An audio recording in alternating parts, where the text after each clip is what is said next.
अस्सलामुअलैकुम वरहमतुल्लाहि वबरकातुहू। सब तारीफ और सब शुक्र अल्लाह ताला के लिए है। नमल नावेल बाई निमरा अहमद। किताब अवल नमदईन शहादत हिस्सा पाखवा बाब एक हमारा सदी। और खुदा ने पैगाम किया नूह अलैहिस्सलाम पर और उनके बेटों पर और उनसे फरमाया, आबाद रहो और फैलते जाओ और ज़मीन को भर दो। तुम्हारा खौफ और तुम्हारी हिब्बत होगी ज़मीन के हर दरिंदे पर, आसमानों के हर परिंदे पर, मिट्टी पे रेंगने वाली हर शे पे और समंदर की तमाम मछलियों पर। तुम्हारे हाथों में पहुंचाई जाएंगी, हर जिंदा मुहरिक से तुम्हारी गिज़ा होगी। और जैसे मैंने तुम्हें अता की सरसब्ज़ पौधे, वैसे ही मैं तुम्हें हर शे अता करूँगा, मगर तुम मांस को उसकी जान के साथ नहीं खाओगी। और उसकी जान उसका खून है और तुम्हारी जान के खून का मैं हिसाब लूँगा हर दरिंदे और हर इंसान से, और मैं यकीनन हिसाब लूँगा हर इंसान से, उसके साथ ही इंसान की जान का। अहदनामा कदीम तौरात। न मदई न शहादत हिस्सा पाक हुआ, सहन तारीख था और तवील बरामदा नीम रोशन। फजर की दो आज़ानें दी जा चुकी थी और आसमान गहरा जामुनी था।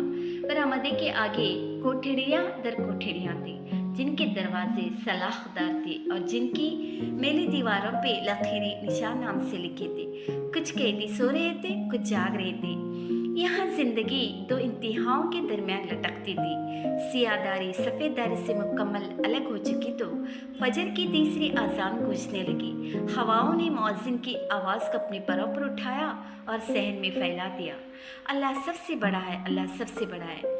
ऐसे में बरामदे में दो पहरेदार टहलते टहलते सुतून के साथ आ खड़े हुए थे। एक ने बीड़ी सिरगाई और दूसरे को पेशकश की, जिसे दूसरे ने मुस्तरद करके फिर से उस हवालाती कैदी की कोठड़ी को देखा जिसके सामने वो खड़े थे। पहले सिपाही अब्दुल शकूर ने भी गर्दन मोड़ी, फिर इस्तहज़ाया मुस्कुराकर सर झटका। मोहम्मद दीन बार बार इस बदमिजाज आदमी को न देखा कर, इसका दिमाग पहले ही खराब रहता है, तेरी हमदर्दी से वो और शेर हो जाएगा। लबों से दुआ छोड़ते उसने तंबिया की, मैं गवाही देता हूँ कि अल्लाह के सिवा कोई ऐसा नहीं जिसकी इबादत करनी चाहिए। मुअज्जिन की सदा बराबर आ रही थी। मोहम्मदीन तासुब से उसी कोठड़ी को देखता रहा जिसमें सफ़ेद लिबास में मलबूस कैदी नमाज का कपड़ा बिछाता नजर आ रहा था। क्या यूँ नमाज पढ़ने से अल्लाह माफ़ कर देता है? मोहम्मदीन ने मायूस आवाज़ में पूछा। कैदी अब आस्तीने कलाइयों तक बराबर कर रहा था जो उसने वजू के लिए ऊपर चढ़ाई थी। उसकी पुश्त उन दोनों की जानिब थी। कत्ल कभी माफ नहीं होता जो उसकी बीवी की तरह अपनी बीवी और सगे भाई को कत्ल करती, वो तो कभी माफ नहीं होगा। बीड़ी का बड़ा सांस अंदर खींचते अब्दुल शकूर ने फतवा दिया, मैं गवाही देता हूँ कि मोहम्मद सल्लल्लाहु अलैहि वसल्लम अल्लाह के रसूल है। मैं गवाही देता हूँ कि मोहम्मद सल्लल्लाहु अलैहि वसल्लम अल्लाह के रसूल है। मगर उसकी बीवी और उसके भाई के ताल्लुकात थे, उसने गैरत में कत्ल किया था, यही सुनने में आया है। तभी तो 4 साल से जेल में। मोहम्मद इन सुतून से टेक लगाए तरहम से उसे देख रहा था। नमाज की तरफ आओ, नमाज की तरफ आओ। कैदी अब कपड़े के सिरे पे खड़ा तकबीरात पढ़ता रफ़े दीन कर रहा था। बरामदे की मध्यम रोशनी में उसका नीम रुख वाजिया था। सफ़ेद शलवार, सफ़ेद कुर्ता, बिल्कुल कफन जैसा। अब गर्दन झुकी थी, हाथ सीने पे थे, गदरे लंबे बाल 2 इंच की पोनी में बंधे थे। उसका उमूमी तासर साफ सुथरे ऊंचे मजबूत जिस्म और खूबसूरत नकुश वाले मर्द का पड़ता था। फला की तरफ आओ, फला की तरफ आओ। आजान हवाओं में तरनम घुलती सुनाई दे रही थी। तो बीवी को तलाक दे देता, भाई से ताल्लुक तोड़ लेता, कत्ल करना जरूरी था। और लोग नमाज तो तौबा के लिए नहीं पढ़ते, उनको रियाई चाहिए होती है, तलखी से कहकर उसने एक और कश खींचा। मगर एक बात मानने की है, उसके गुस्से के अलावा ये बंदा बुरा नहीं था। तुझे पता है, उसका इंटेलिजेंस में ऊंचा ओहदा था, अच्छा खूबसूरत जवान था, मगर बीवी ऐसी निकली कि चच जिंदगी बर्बाद हो गई फारस गाजी की। अंदर फारस गाजी अब रुकू में झुक रहा था। नमाज नींद से बेहतर है, नमाज नींद से बेहतर है। फिजा में तैरती आवाज मुलाइमत से सुतूनों से टकरा रही थी। हाँ तो अपना क्या सामने आता है, अभी बचेगा थोड़ी।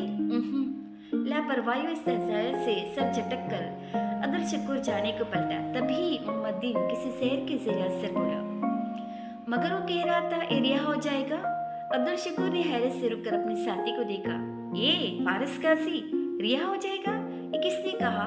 वही वो लंबा खूबसूरत घुंघरियाले लड़का बालों वाला लड़का जो इससे मिलने हर हफ्ते आता है। मोहम्मद दीन की निगाहें हुनूस उस पे मरकूज थी। फारिस गाजी अब सजदे में सर रखे हुए था। वही उसका भांजा, क्या नाम है उसका? और उसके लगने से क्या होता है? उसकी बात हमेशा सच हो जाती है। पहले उसने कहा था हफ्तावार पेशी हुआ करेगी, ऐसा ही हुआ। फिर उस रोज वो कह गया था कि इस हफ्ते रिहा हो जाएगा। ना तो उसका भांजा ये सब तुझे क्यों बताता रहा है? अब्दुल शकूर बीड़ी लबों से हटाई मशकूक नजरों से मोहम्मद दीन को देख रहा था। अबे मुझे कहाँ, उसी को बता रहा था, मैंने यूं ही सुन लिया। अल्लाह सबसे बड़ा है, अल्लाह सबसे बड़ा है। आजान अब धीमी पड़ रही थी। छोड़ यार, ये नहीं रिहा होने वाला, उसने तलखी से कहकर बीड़ी फेंकी और फिर सिलकते बुझते अंगारे को देखने लगा। अल्लाह के सिवा कोई ऐसा नहीं जिसकी इबादत करनी चाहिए। आवाज दम तोड़ गई। फिजा में सुकून छा गया। फिर बुलबुल ने सदा लगाई, दरख्तों ने पत्ते झुकाए और सारी मखलूक अपनी इबादत में मशगूल हो गई। कैदी सलाम फेर कर उठा, जाई नमाज का कोना मोड़ा, कफ कलाई पे मोड़े और चलता हुआ सलाखों तक आया। उसका चेहरा ट्यूबलाइट की रोशनी में वाज़ेह हुआ। उसकी आंखें सुनहरी थी। उन्हें सुकेट कर तीखी नजरों से उन दोनों को देखते उसने उंगली से अपनी तरफ आने का इशारा किया। मोहम्मद दीन मेकानिकी अंदाज में करीब आया। अब्दुल शुक्र इतना मुतासिर न था मगर उसने भी पैरवी की।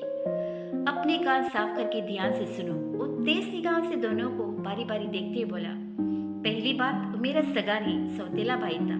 दूसरी बात मेरे भांजे का नाम सादी यूसुफ है। और आखिरी बात, अगर आइंदा तुम मुझे मेरी मुलाकात के औकात में अपने करीब फटकते नजर आए तो अगले दिन यहाँ पहरा व्हील चेयर पे दोगे। समझ में आया तुझे? तो मैं अभी। अब्दुल शुक्र गुस्से से आगे बढ़ा मगर मोहम्मद दीन उसके सीने पर हाथ रखकर पीछे धकेलते छोड़ो जाने दो कहकर उसे रोका और वापस ले लिया। क्या? हाँ अभी क्या?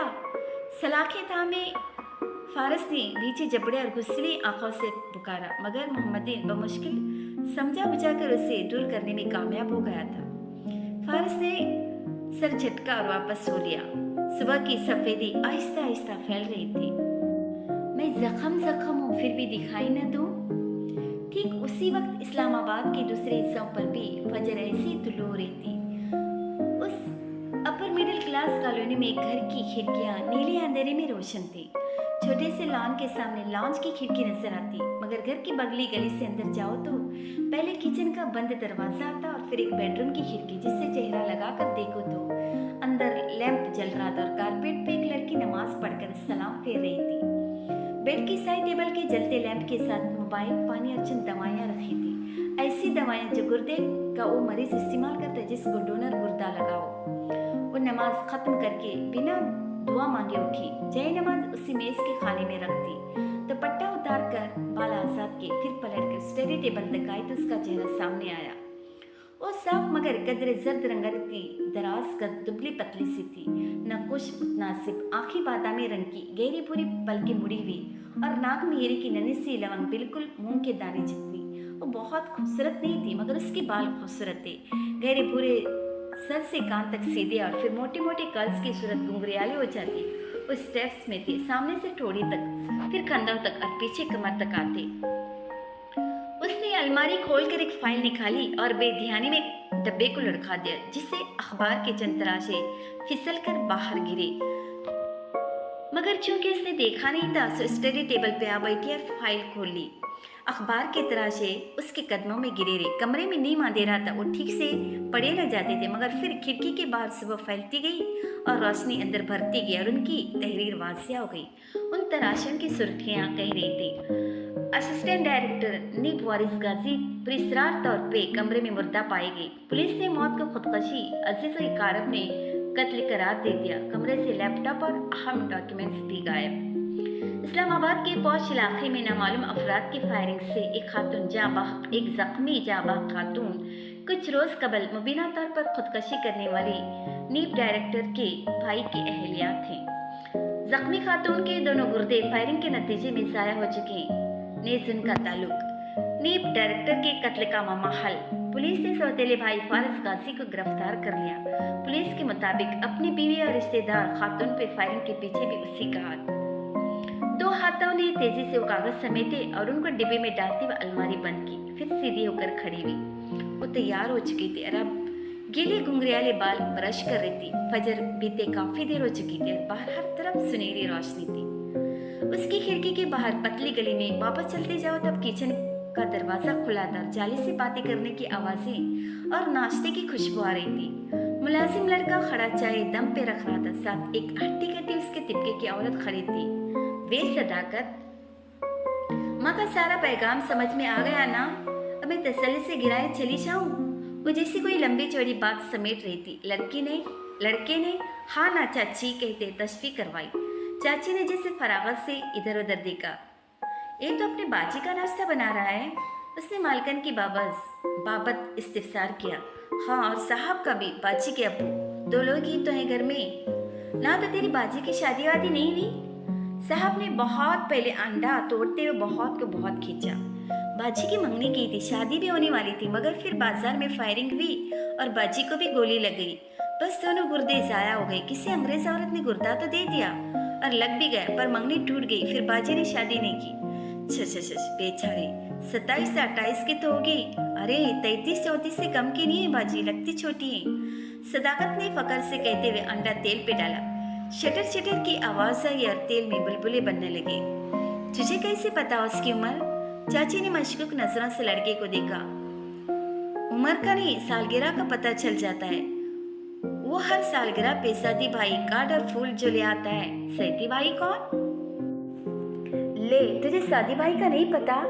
सदाकत ने अंडा पलटते मलामती नजरों से चाची को देखा। बाजी का भतीजा है, बड़े साहब का पोता। देख, ऐसे होते हैं भतीजे। और तू गिराया आता है तो मजाल नहीं के चाची चाची का शक्ल भी दिखा दे। साथ ही लड़के की पुष्ट पे धमका चढ़ा। वो बिलबिला कर रह गया। इसीलिए तो बाजी अपने भतीजे से बड़ा प्यार करती होगी। कहाँ? बुरा मुंह बनाए सदाकत ने उसी अंदाज में कहा। वो तो सादी भाई से बात भी नहीं करती, मिलती भी नहीं है। वो तब भी घर आता है जब वो नहीं होती। वो उससे नाराज है। आय हाय, क्यों? पुरानी नाराजी। बाजी को जो गोली लगी थी वो सादी भाई के मामू ने मारी थी। बस तब से उनके ताल्लुकात अच्छे नहीं है। वो सर झुकाए काम करते हुए तबसरा किए जा रहा था। चाची ने पुरसोच हंकारा भरा। तो इसीलिए बाजी के भाई का खानदान उनके साथ नहीं रहता? ओ नहीं चाची, वो तो हमेशा से अलग रहते थे। फिर खानदान में और है भी कौन? बाजी के की भाई थे। सदी के अब्बू अरसा वो फौत हो चुकी। उनकी वफात से भी सालों पहले से उन्होंने घर अलग कर लिया था। उनकी बीवी की अपनी सास, मतलब बाजी की मरहुमा अम्मी से नहीं बनती थी। फिर भी बाजी बड़ा ख्याल किया करती थी अपने भतीजों का। सदी भाई लोग 3 बहन भाई। ये तो बस अब कुछ सालों से उनकी बोलचाल। सदाकत, अगर आप हमारे सुजरे नस पे रोशनी डाल चुके हो तो नाश्ता टेबल पे लगा दोगे? सदाकत के हाथ से चिमटा गिरते गिरते बचा। चच्ची भतीजा घबरा कर पलटे।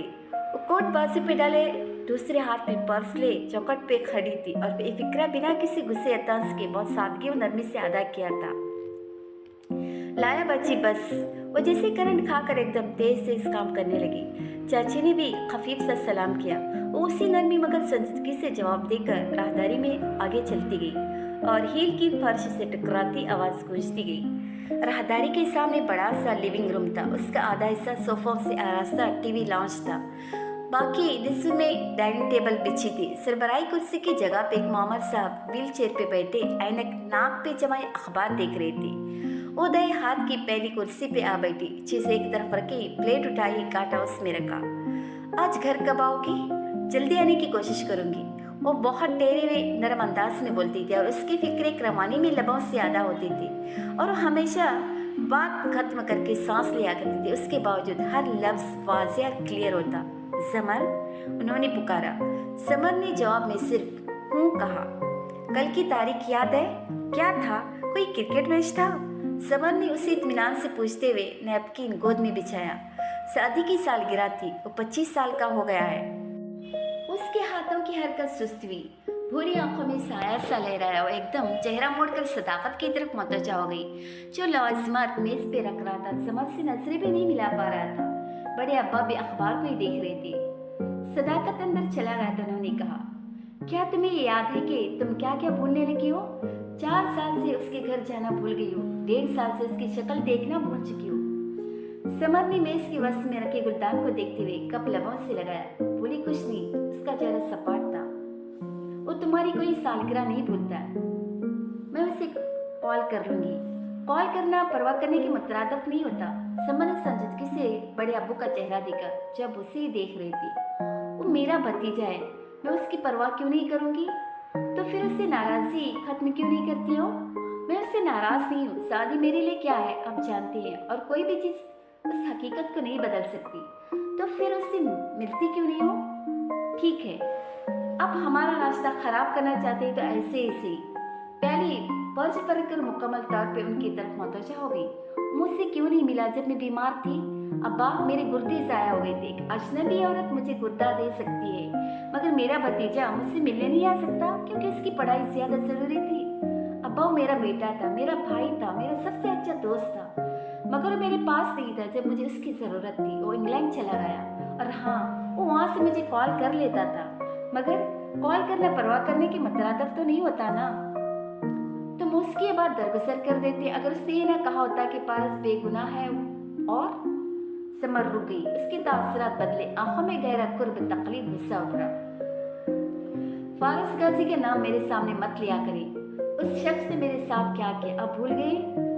भूल गए तो मैं याद करा देती हूँ। उसका जैसे नाश्ता हराम हो चुका था। लबों को नमकीन से थपथपाकर बाल कान के पीछे उड़से उनकी आंखों में देकर सपाट लहजे में बोली, वो आपकी बहू का भाई, उसने 4 साल पहले मेरी जिंदगी बर्बाद कर दी थी। उसने अपनी बीवी और मुझे एक जगह बुलाकर हम दोनों को शूट कर दिया ताकि मैं असल टारगेट समझी जाऊं। उन 3 गोलियों ने जो मुझे कमर में लगी थी कि उस शख्स ने मेरी पुष्ट पे ही तो हमला किया था। मेरे सिर्फ गुर्दे नहीं छीने, हर चीज छीनी। और सदी उसने तब भी कहा था, अब भी कहेगा कि उसका मामू बेगुनाह है। ग्रेट। दोनों हाथ उठाकर उसने जैसे किसी नादीदा हस्ती को शाबाश दी। उसका रंग निछड़ चुका था और वो शदीद डिस्टर्ब नजर आ रही थी। उसने शादी के बड़े मामा और अपनी बीवी को मारा, ये उनका अपना मामला है, मगर उसने मुझे भी मारना चाहा और ये मेरा मामला है। मगर अब्बा, उसके बावजूद मैं फारस गाजी के केस को फॉलो नहीं करती। मैं खुद को 1.5 साल से उस केस से अलग कर चुकी हूँ। अपना बयान भी वापस ले चुकी हूँ, क्योंकि जब उस वाक़े का जिक्र किया जाता है मुझे नए सिरे से तकलीफ होती है। प्लीज़ मुझे कम से कम नाश्ते की मेज़ पे तकलीफ मत दिया करें। बहुत दुख से कहते हुए अपनी चीजें समेटती वो उठ खड़ी हुई। बड़े अब्बा ने खामोश तासुब से उसे जाती देखा, फिर उसकी आधी चाय की प्याली को। हर शादी से शुरू होकर फारस में खत्म होने वाली गुफ्तगू के नतीजे में चाय, नाश्ते और खाने यूं ही अधूरे रह जाते थे। फिर हश्र के सामाव हुए हैं। फजर को कज़ा हुए कितनी सातें बीत चुकी थी और सूरज अभी तक ठंडा था। शहर के मुसाफात में एक पॉश इलाके में जिंदगी इतनी सुबह यूं बेदार और चाको चौबंद थी जैसे कभी सोई न हो। वो एक बुलंद और आलिशान महलनुमा घर था। बाहर सिक्योरिटी चेक पॉइंट्स, मुसल्ह गार्ड्स करंट से लबरेज तारे थी।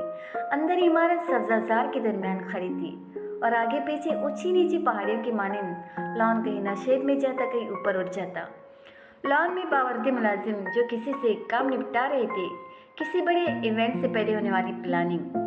एक सुनहरे बॉब कट वाली लड़की जो दूधिया रंगत और दिलकश नकोश की मालिक थी, हाथ से मुख्तलिफ जगहों पे इशारा करती इवेंट ऑर्गेनाइजर को हिदायत दे रही थी, जिसे ऑर्गेनाइजर मुसादी से सर हिलाता डायरी पे नोट करता जा रहा था। दूर से एक फिलिपिना मुलाजिमा जो खुशशक्ल और बाएतिमाद थी और सफ़ेद ब्लाउज स्कर्ट और नाइट्स में मलबूस थी, चलती हुई आई और उस लड़की के सामने मुस्कुरा कर सर को खम देकर पूछा, क्या आपको किसी चीज़ की ज़रूरत है मिस शहरीन? शहरीन ऑर्गेनाइजर को बता रही थी कि उसे फूल कैसे और किधर चाहिए। उसने रुककर बेजा नज़र उस पर डाली। सिर्फ इतना फियोना कि तुम हर 2 मिनट बाद आकर मुझसे इस सवाल मत पूछो, और नाक सिकुड़ कर मुड़ गई। फियोना की मुस्कुराहट फिर भी बरकरार रही। सर को खम देकर वो वहाँ से चली आई। यकीनन वो अमले की सुपरवाइजर थी। तभी बहुत तमकना से थोड़ी दूर एजेंसी की तरफ से आई फाजिल मेट्स के साथ जा खड़ी हुई। सब ठीक जा रहा है? उसने ताकुम से जायजा लिया। परफेक्ट। वैसे अभी पार्टी में 1 हफ्ता है, हम कुछ जल्दी तैयारी नहीं कर रहे? यह हर कोई वक्त से पहले काम करने का आदी है, और ये हाशिम कारदार की बेटी की सालगिरह है, कोई आम बात नहीं। फियाना ने कदर फ़ख्र से जताया। मुलाजिमा ने मुड़कर बेख्तियार शहरीन की सिमत देखा। ये हाशिम कारदार की बीवी है ना? उन्हीं की बेटी की सालगिरह है। हाँ, मगर उनकी आलिदगी हो चुकी है, ये आ नहीं रही थी, पार्टी के लिए आई हैं। और उधर कौन रहता है? मुलाजिमा को दिलचस्पी दोस्त तरफ इशारा करते हुए जहाँ लॉन ढलवान में जाकर खत्म होता था पूछा। वहाँ एक छोटी सी आम सी इमारत थी, जैसे एनेक्सियो। ओह, वो तो फारस गाजी का पोर्शन है। फियोना ने बुरा सा मुंह बनाया। और कौन है? हाशिम साहब की पुप्पू का बेटा है, मगर वो घर मुख्तलिफ होता है क्योंकि फारस जेल में। फिर धीमी आवाज़ की, उसने अपने सौतेले भाई मतलब अपने बाप की पहली बीवी के बेटे को कत्ल कर दिया था और अपनी बीवी को भी। ओह, मुलाजिमा की आंखें हैरत और तजस्सुस से फैली। तो उसकी मकतूल भाई का खानदान यहाँ नहीं रहता? बताया तो है, उसके बाप का बेटा था। हाशिम साहब उसकी माँ की तरफ से कजिन हुए, तो उन सौतेले रिश्तेदारों के यहाँ से क्या ताल्लुक? गोसब का लुत्फ खत्म हुआ तो मुंह बनाकर अंदर मुड़ गई। घर के अंदर दाखिल होते उसकी क्रोफर भरी चाल में आजिज़ी आ गई। उसने लिविंग रूम पार किया, जिसमें सीढ़ियाँ ऊपर जाती दिखाई देती और घर की 4 मंजिलें खत्म होने के बाद छत आती। यूँ लिविंग रूम बहुत आलीशान तासर डालता। फिर वो डाइनिंग रूम में आई और सरबराही कुर्सी अदब से खींची। यहाँ से लिविंग रूम नजर आता था और उसे अपनी मालकिन भी आती नजर आ रही थी। वो मुस्कुराती हुई बारीक हील से तेज से चलती आ रही थी। टाइट्स पे अंग्रेजी तर्ज का बगैर आस्तीन की घुटनों से ऊपर आता लिबास पहन रखा था। हल्के भूरे डाई बाल सीधे और कमर पे थे और शेरनी जैसी आंखें थी। चेहरा खूबसूरत और मुलायम, यकीनन काफी उम्र की थी, मगर बेहद स्मार्ट और तरोताजा। Good morning missus Jawahirat. Morning, मुस्कुराकर जवाब देती हुए सरबराही कुर्सी पे मलिका की शान से बैठे नैपकिन गोद में बिछाया और बाअदब खड़ी फियोना के शेरे लहजे में मुखातिब किया। मेरे बेटे किधर हैं? हाशिम तैयार हो रहे और नौशरमा अभी नहीं उठी। जवाहिरात ने जवाब दिए बिना प्लेट अपने करीब की। मैम, आपकी फ्लड ट्रीटमेंट के अपॉइंटमेंट आज शाम की आपने रिमाइंड करवाने को कहा था, और मैंने ये भी कहा था कि ऐसी बातें आवाज़ मध्यम रखकर किया करो। उसी शेरी मुस्कुराहट से उसने फियोना को देख कर कहा, और अपना मेकअप कम करो, मुझे स्टाफ की बेरब्तगी बिल्कुल पसंद नहीं। Sorry ma'am. फियोना की मुस्कुराहट उड़न छू हुई। उसने जल्दी से रुमाल से लिपस्टिक रगड़ी। जवाहिरात अब नाश्ता प्लेट में निकाल रही थी। सीढ़ियों के ऊपर पहले कमरे का दरवाजा बंद था। अंदर एसी की खनकी और मर्दाना परफ्यूम की महक ने फिजा को मुअत्तर कर रखा था। वो ड्रेसिंग टेबल के शीशे के सामने खड़ा टाई की नाक बांध रहा था। कोट कर भी टंगा था। बाल माथे पे पीछे को सेट के वजह नकोश, शानदार शख्सियत और पुरकशिश सी आंखें बिल्कुल जवाहिरात की जैसी। दफतन टाई दरमियान में छोड़कर उसने वक्त देकर मोबाइल उठाकर चंद बटन दबाए, फिर एक कॉल मिलाई। बाजवा साहब, अभी आपको एक ईमेल भेजिए, उसको देखने के बाद आप मुझसे यकीनन बात करना चाहेंगे। अगले की बात सुने बगैर मुस्कुराकर फोन बंद किया रख दिया। टाई की नाट बांध चुका तो फोन बजा और फिर बजता गया। 6-7 कॉल्स है, मगर उसने नहीं उठाया। जरा खामोशी तो उसने एक और नंबर मिलाया। खबर, काम हो गया है। उस लड़की जो भी नाम है उसका, उसको गायब होने को कह दो। अब वो बौजा से नहीं मिलेगी और दोपहर तक मेरी सेक्रेटरी उसकी पेमेंट क्लियर कर देगी। कॉल काटी थी कि फिर से बौजा साहब की कॉल आने लगी। उसने मुस्कुरा कर यस किया और आईने में देखते हुए खुद पे परफ्यूम छिड़कते बोला, कैसा लगा मेरा तोहफा?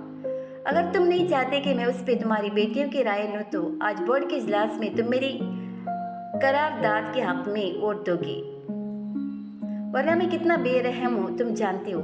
दूसरे का गुस्सा, एहतिजाज, दरख्वास्त कुछ भी सुने बगैर उसने फ़ोन रख दिया। खुद पे 2-3 स्प्रे मस्जिद के कफ लिंक्स लगाए, कोट पहना और बाहर निकला। राहदारी में मौजूद बावर्ती मुलाजिम ने फ़ौरन अंदर जाकर उसका ब्रीफ केस उठा लिया। वो सीढ़ियाँ उतर कर नीचे आया तो जवाहिरात जूस घुट घुट पीती उसे ही दिख रही थी। उसने करीब आकर उसका माथा चुमा, फिर दाएं हाथ की कुर्सी खींचते हुए बैठा। मेरा ख्याल था मिसेस कारदार अब तक ऑफिस जा चुकी होंगी। साथ ही हाशिम ने अबरू से फियोना को जाने का इशारा किया। वो फौरन गायब हो गई। तुम्हारी एक्स वाइफ सवेरे आ गई तो मैं कैसे जाती? शेरी क्यों आई है? हाशिम ने टोस्ट पे स्प्रेड लगाते हुए गैर दिलचस्पी से पूछा। जवाहिरात ने नज़ाकत से शाने उचकाई। सोनिया की सालगिरह हमने उसे उसके घर नहीं करनी थी, तो हफ्ता पहले से तैयारी शुरू करके इंतकाम ले रही है। सोनिया को साथ लाई है? जवाहिरात ने नफ़ी में गर्दन हिलाई। एनीवेज, बाजुआ का वोट मेरे पास है। यूँ आज अब्दुल समद को हम वोट आउट कर देंगे। जवाहिरात खुले दिल से मुस्कुराई। ये तुमने कैसे किया?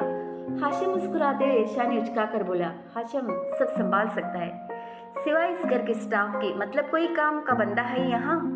कभी कोई मेरी कार मार देता है, कभी मेरा सूट बर्बाद हो जाता है। हद हो गई।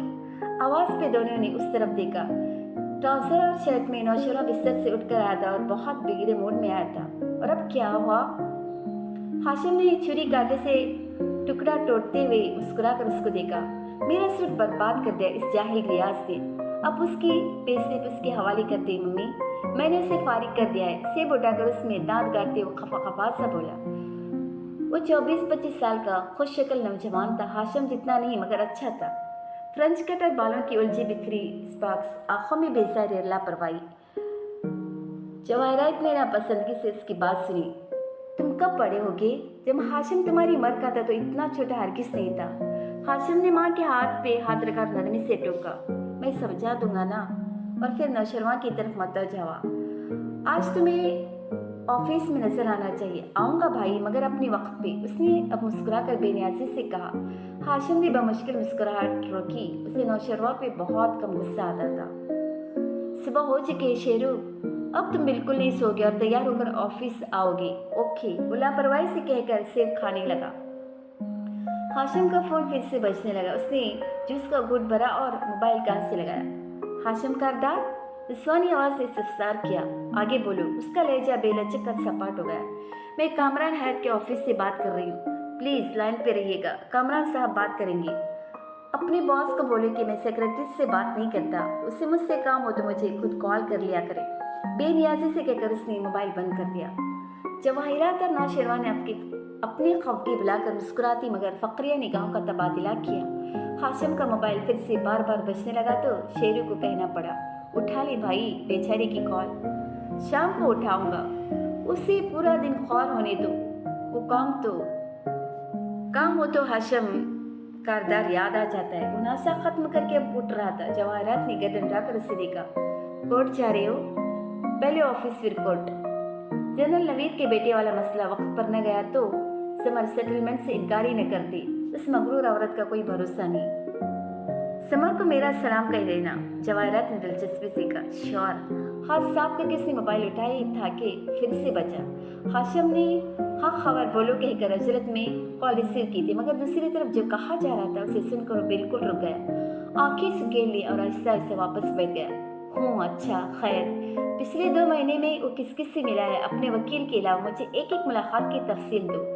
तुम्हारे पास 10 मिनट हैं। सर्द लहजे में कहकर उसने फ़ोन बंद किया तो दोनों उसका चेहरा देख रहे थे। उसने सिर्फ एक लफ्ज़ कहा, फारस। जवाहिरात के हाथ से सेब की काश फिसली, आंखों में उलझन उभरी। फारस का क्या जिक्र? उसका केस, आज उसका फैसला मतौक़ा है। वो डिस्टर्ब लग रहा था। जवाहिरात सांस लेना भूल गई। और तुम्हें अब पता चल रहा है? हाशिम की आंखों में खफगी उभरी। मैं हिराजी के मुकदमात में फंसा था, उस तरफ ध्यान नहीं गया। मुझे अजीब लग रहा है कि इसका फैसला अचानक से आने वाला है। डाइनिंग हॉल में खामोशी छा गई। जवाहिरात की मुस्कुराहट गायब थी। वो बिल्कुल एक्टिव हाशिम को देख रही थी। डोंट वरी, वो रिहा नहीं होगा, हाशिम को कहना पड़ा। उसे रिहा होना भी नहीं चाहिए और तुम उस बात को यकीनी बनाओगे हाशिम? वो बेहद मुस्तरब लग रही थी। मैं संभाल लूँगा मम्मी। हमारे इस कज़िन के रिहा होने का मतलब है कि अदालत के नज़दीक वो कातिल नहीं। यकीनन अगला सवाल ये होगा कि फिर कातिल कौन है? नौशेरवा ने सेब खाते हुए कहा। दोनों ने बेख्तियार उसे देखा। उसका हिलता मुंह रुक गया। यूं ही कह रहा था, उससे कंधे उचकाए। ये बात मैं दोबारा तुम्हारे मुंह से न सुनूं शेरू। जवाहिरात ने वो मुश्किल गुस्सा जब्त किया। फिर हाशिम को देखा जैसे खुद भी वही सवाल पूछ रही हो। उसके शहरने जैसी आंखों में तपिश थी। हाशिम ने जरा से कंधे उचकाए। फैसला उसके खिलाफ ही आएगा, डोंट वरी। वहाँ वो बाहर नहीं आएगा और आ भी जाए तो मुझे कोई फ़र्क नहीं पड़ता। तभी उसका फ़ोन फिर बजा। उसने फ़ौरन कॉल वसूल की। हाँ खबर हूँ, अच्छा। संजीदा सपाट तासरात के साथ वो सुनता रहा, फिर फ़ोन रख दिया। सादी यूसुफ, उसने हौले से कहा। सादी या असल मसला?